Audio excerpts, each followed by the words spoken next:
à toutes et à tous sur les antennes de l'Intelligent TV. Du 5 au 12 mars 2022, Abidjan va vibrer au rythme du Massa, le marché des arts du spectacle d'Abidjan. Un événement très important pour l'Afrique, pour la Côte d'Ivoire, mais aussi pour celui qui nous reçoit aujourd'hui dans ses locaux ici dans la commune du Plateau. Je parlais bien sûr de M. Patrick Hervé Yapi, directeur général du Massa 2022. Bonsoir. Bonsoir, monsieur. Merci de nous recevoir chez vous pour nous parler du Massa 12e édition, cet événement d'expression culturelle. Alors, il démarre le 5 mars prochain. Dans quel état d'esprit vous vous trouvez en ce moment? Merci. On est prêts. Nous sommes prêts. Le Massa démarre effectivement à partir du 5, mais il faut dire que le 4 déjà, il y a une activité à Yopougon en collaboration avec la mairie de Yopougon qui se nomme Abidjan Dance Parade. Il s'agit de faire la parade sur des artères à Yopougon et puis terminer à la place Figayo, voilà. Donc ça, c'est Yopougon. Et alors, avec tout ce que nous sommes en train de mener comme préparatif, c'est vraiment dans un état d'esprit tranquille. Pas stressé, parce que si on est stressé, on ne peut pas y arriver, mais avec la fougue de réussir cet événement. Donc, nous sommes prêts.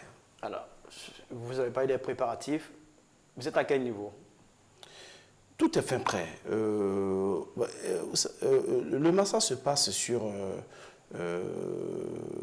des sites traditionnels. Alors, prenons déjà le Palais de la Culture, qui va recevoir, où se passe d'ailleurs la cérémonie d'ouverture. Là-bas, tout est prêt. Le palais sera livré. Quand je dis livré, c'est que tout sera prêt au plus tard jeudi. Les sites Institut Goethe, ça va. L'Institut français, tout se passe très bien. Le Yelams aussi, vraiment. Aussi l'INGES, qui va aussi accueillir nos festivaliers. Les choses sont aussi très bien avancées. Je pourrais dire que le Massa et son comité d'organisation sont prêts à recevoir les festivaliers dans les conditions les meilleures. D'accord. Alors, vous avez évoqué les sites, vous avez parlé du Palais de la Culture, de l'Institut français, l'Institut Goethe et puis de l'INJS. Est-ce qu'au-delà de ces sites, il y a d'autres sites qui pourront accueillir les festivaliers? Oui, tout à fait. Nous avons le site, je vous parlais de cela d'ailleurs en début de mes propos. Il y a Yopougon, où on a une scène. Nous sommes en train de finaliser avec la mairie de Cocody et aussi la mairie de Grand Bassam. On mettra aussi des scènes dans ces communes-là. Mais tout cela, c'est en partenariat avec les premiers responsables, en partenariat avec ces mairies et leurs premiers responsables. D'accord. Je voudrais qu'on parle un peu du thème de cette 12e édition, les industries culturelles et créatives, le défi des contenus. Alors, pourquoi, selon vous, il est important de relever le défi des contenus? Oui, vous savez, aujourd'hui, on est à l'heure du numérique. On a effectivement des artistes qui sont talentueux. Ça, c'est sûr. Mais quand on est artiste, on fait un métier. Et quand on fait un métier, on est entrepreneur. Alors, aucun artiste ne peut évoluer en autarcie. Il faut aller plus loin. Il faut voir plus loin. Pendant la période de la Covid, toutes les scènes mondiales étaient fermées. Les scènes mondiales étant fermées, les artistes, ils ne pouvaient plus avoir de spectacles. Les artistes qui ont pu s'en sortir, c'est eux-là qui étaient sur le numérique, qui avaient leurs œuvres numérisées. Ça, c'est un.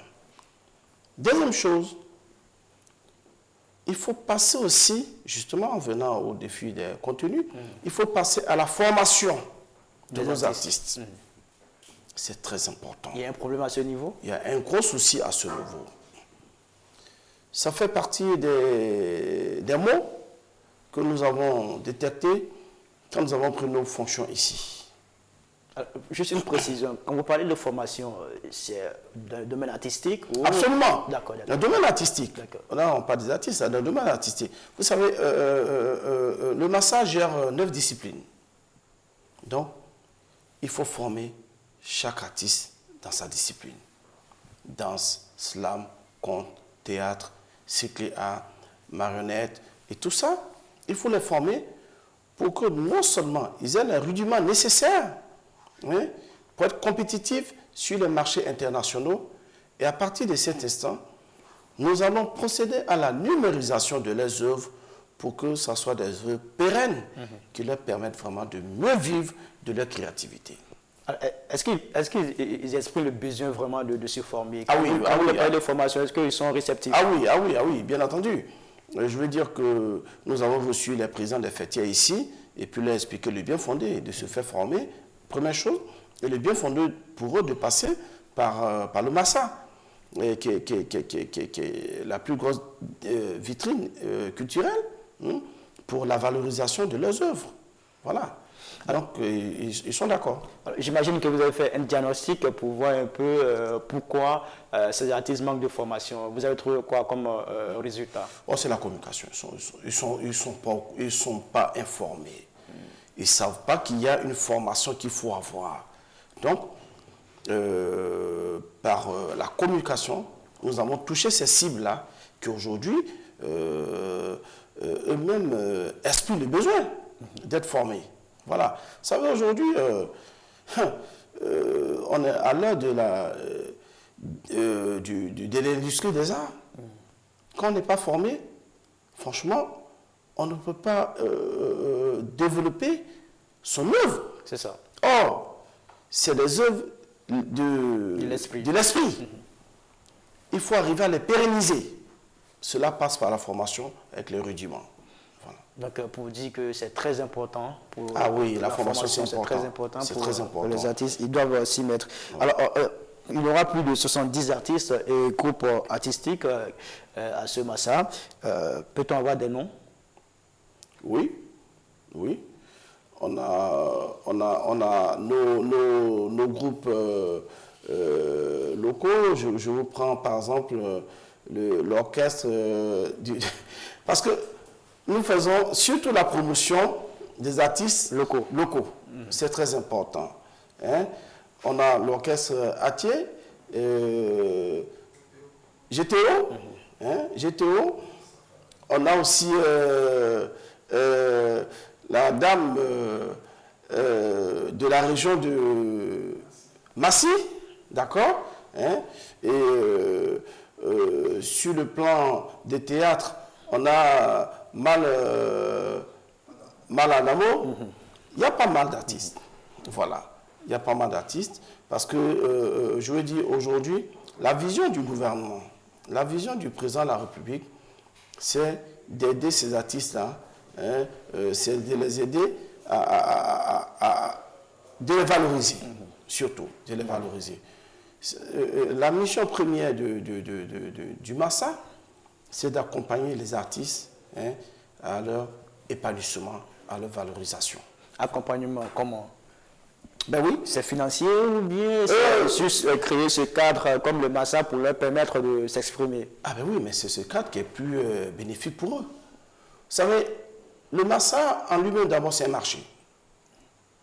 Comme son nom le dit, c'est le marché des arts et spectacles d'Abidjan. C'est ça. Donc quand il y a un marché, vous savez comment ça se passe au marché. Il y a l'offre et la demande. Nous, Massa, on a la mission de coopter des professionnels, hein, de la culture.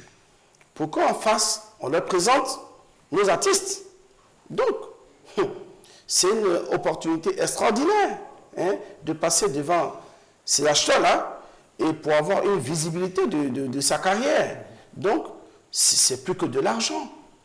Parce que tous ces professionnels qui viennent, l'État de Côte d'Ivoire met les moyens pour les recevoir, pour les loger et tout ça là. Et donc, c'est plus bénéfique pour les artistes, n'est-ce pas, que de les appeler chaque jour, leur distribuer de l'argent. C'est ça. Voilà, en passant par ce canal-là, ils auront les œuvres numérisées, mais quand une œuvre est numérisée, elle est pérenne. C'est ça. Là, ils pourront être autonomes un jour. Autonome un jour, parce que on a constaté plus ou moins, il y a beaucoup. Ils sont talentueux, vraiment des talents, ça je peux vous le confirmer. Mais après, ils sont dans une précarité et on va les aider à sortir de cette précarité-là. On n'a pas dit qu'au Massa, on va distribuer l'argent. Non. Je n'ai pas, on ne m'a pas donné feu de route pour distribuer l'argent. C'est juste des opportunités que vous donnez aux artistes. Aux artistes qui viennent profiter de cette opportunité. Au contraire, c'est à 0 francs, ce n'est pas payant. Voilà. D'accord. 12e édition. Cette année, si on vous demandait, vous en tant que DG du Massa, la particularité de cette 12e édition, c'est quoi l'édition? Ok. Il faut que la population sache que le Massa est une institution. La biennale qui va se passer bientôt dans quelques jours, là, c'est une des activités du Massa dont nous fonctionnons. Nous apportons des innovations majeures. La première des choses, c'est l'hymne du Massa qui a été créé par David Taïro.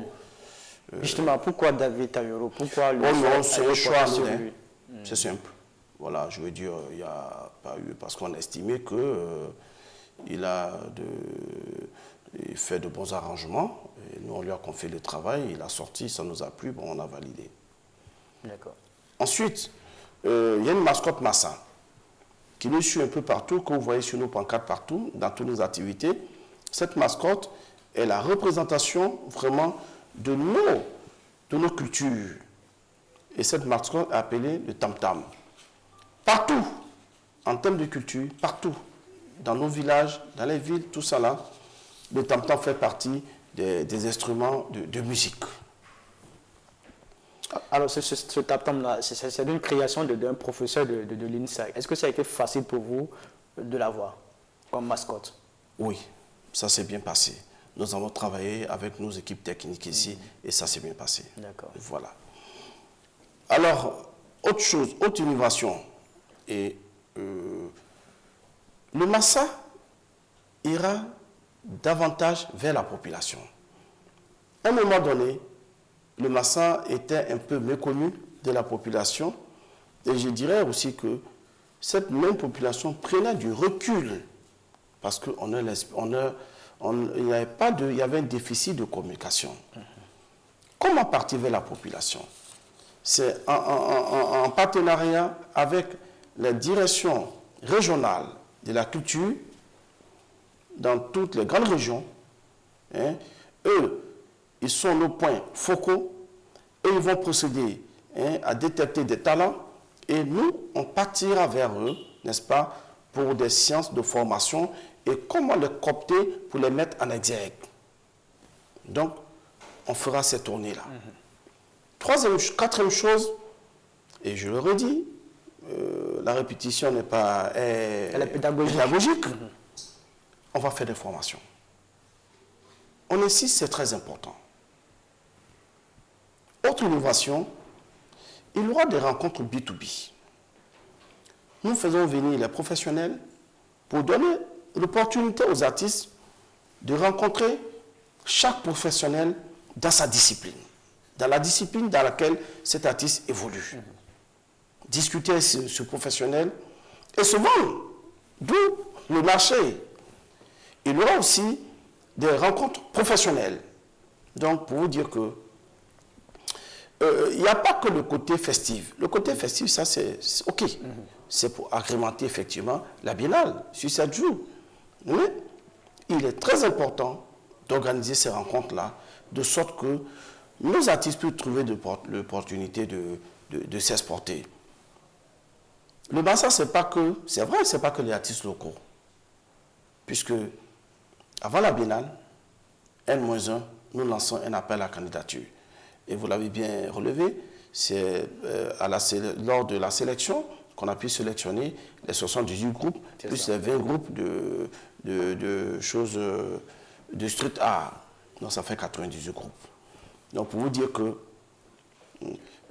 aujourd'hui, toute cette innovation que nous avons apportée, à savoir la formation, l'hymne national, l'hymne du Massa, la mascotte du Massa, la numérisation des œuvres, les rencontres B2B, les rencontres professionnelles, tout ça là, c'est pour le bonheur et dans l'intérêt des artistes.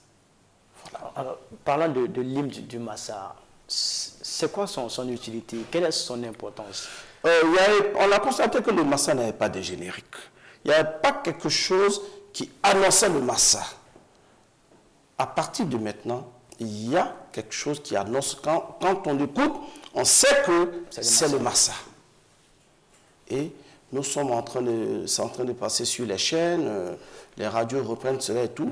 Et il est important, vous savez que le Massa, c'est le plus gros marché culturel d'Afrique. Il faut que... Et la culture, c'est ce que un peuple, un pays, un groupe ethnique possède de commun. Et ce commun-là, il faut le transmettre de génération en génération. Et nous, pour ajouter plus à cette culture-là, on a sorti l'hymne Massa. C'est ça. De sorte que ça puisse rappeler à chaque fois, retentir dans l'esprit des gens, attention, ce qui passe, c'est le Massa. Et ça, c'est quelque chose qu'il faut pérenniser. Ce team a été créé par David Tayoro et il a été officialisé le 8 décembre, lors du lancement du Massa. Tout à fait. Organiser le Massa, ça demande beaucoup de moyens financiers, comme logistique. Dites-nous, combien de montants ont été engagés dans l'organisation de cette 12e édition? Ce que vous devez savoir, c'est qu'organiser le Massa, ça demande beaucoup d'argent. Beaucoup d'argent. Et nous essayons au mieux de donner de beaux spectacles et un bon événement sur nos beaux événements à nos festivaliers et à tous ceux qui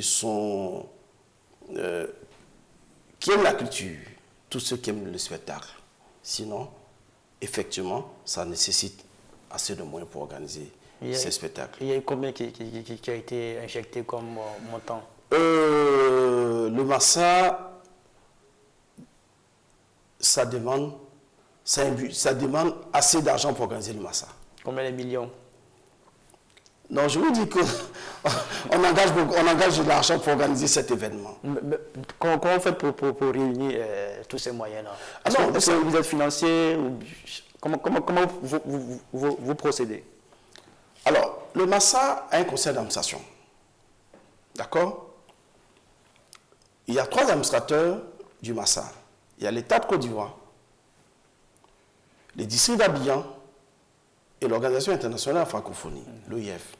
Donc c'est tout cela qui nous apporte des appuis pour que nous puissions réaliser nos activités. Et l'appui de l'État s'élève à combien? L'appui de l'État nous aide vraiment à faire nos travaux. Il est estimé à combien? Monsieur le directeur, ne veut pas nous donner les chiffres. On arrive à travailler, c'est ça qui est essentiel. D'accord. Le Massa, c'est aussi le Massa Off. Alors, qu'est-ce qui est prévu à ce niveau pour cette année? Le Massa Off, c'est le spectacle. On a autour de 50 groupes. Et voilà, essentiellement des groupes locaux. Voilà. Pour leur donner aussi l'opportunité de passer sur ces scènes-là de Massa. Et ce qui est intéressant, c'est que eux là, ils vont passer, bon, si des professionnels estiment aller, on ne peut pas empêcher des professionnels d'aller au spectacle de off. Non, personne, quand ils sont venus pour ça.